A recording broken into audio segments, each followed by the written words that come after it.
5.6 पदोन्नति का विचार। पदोन्नति के संदर्भ में लोक प्रशासन के जगत में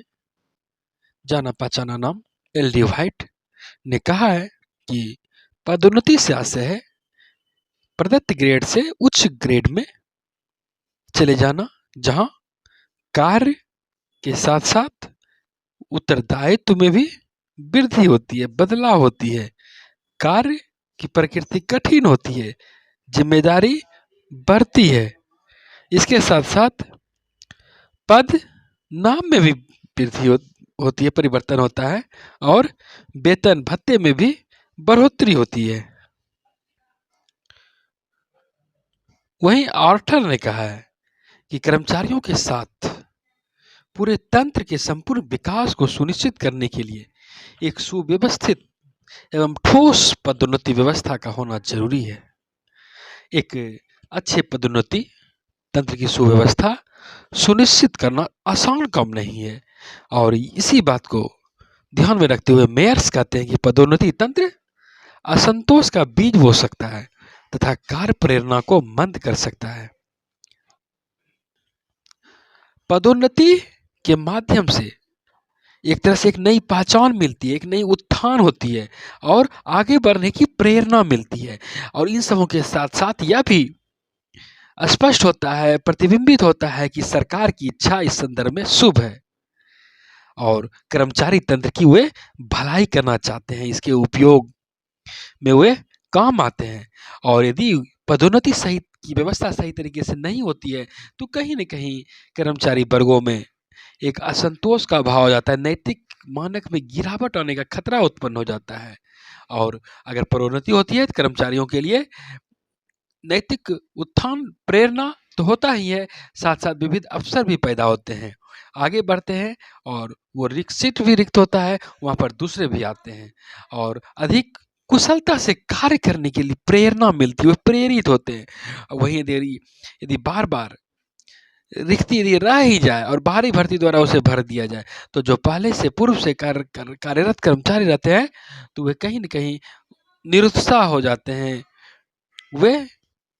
कहीं न कहीं हताश हो जाते हैं। पदोन्नति के वैधानिक परिदृश्य, लीगल पर्सपेक्टिव, अगर हम इसे देखें तो हम यह कह सकते हैं कि पदोन्नति के संबंध में जो बातें होती है उसमें प्रमुख रूप से यह होती है कि पदोन्नति हो रही है, इसका मतलब है कि वहाँ कर्मचारी पहले से सेवारत है। नंबर 2, पदोन्नति निम्न से उच्च की ओर जाती है, पद सोपान के क्रम में वे अधीनस्थ से उच्चस्थ की ओर बढ़ते हैं। और पदोन्नति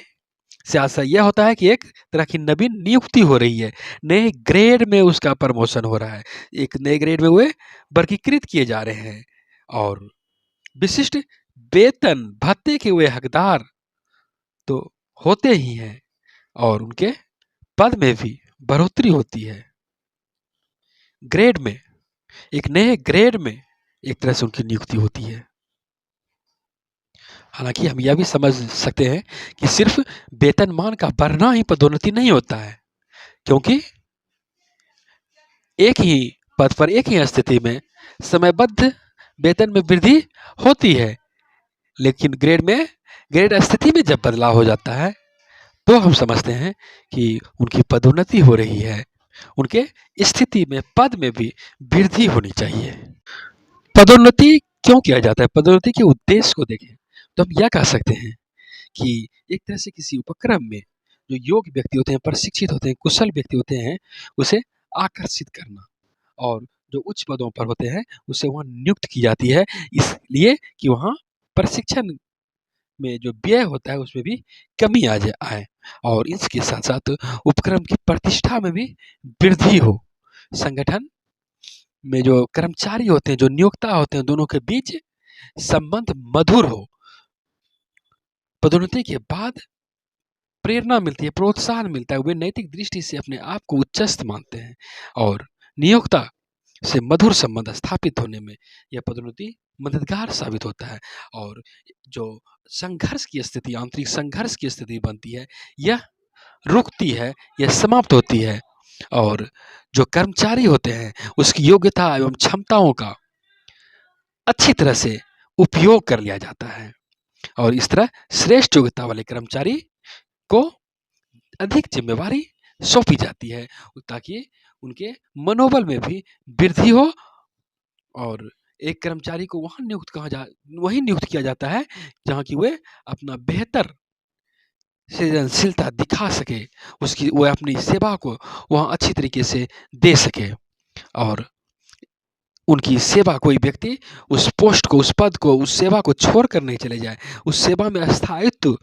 बना रहे, इसलिए भी प्रोन्नति की आवश्यकता पड़ती है और जो व्यक्ति विशेष को, कर्मचारी विशेष को अपनी योग्यता, अपनी क्षमताओं को प्रदर्शन करने का एक समुचित अवसर भी इसके माध्यम से मिलता है और एक तरह से जो कर्मचारी दीर्घकाल से, लंबे समय से अपनी सेवा उस संगठन को, उस संस्था को दे रहे हैं और यह पदोन्नति एक प्रकार से पुरस्कार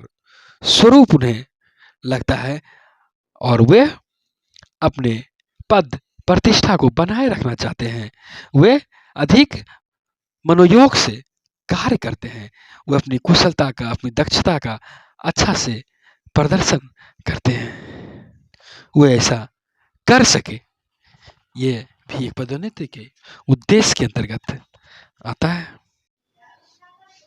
पदोन्नति के सिद्धांत, पदोन्नति के सिद्धांत को देखें तो कई एक सिद्धांत है जिस पर कि पदोन्नति निर्भर करता है। जैसे सबसे पहला देखते हैं प्रतिभा का सिद्धांत। कोई उच्च स्तर के पदों पर पदोन्नति का मामला उसका प्रतिभा ही उसका मापदंड होता है, उसमें वरिष्ठता का स्थान नहीं होता है। देखा जाता है कि वे योग्य हैं, इसके लिए योग्यता ही उसके चयन का आधार बनता है और उन्हें पदोन्नति दी जाती है। दूसरा है प्रतिभा सा वरिष्ठता का सिद्धांत।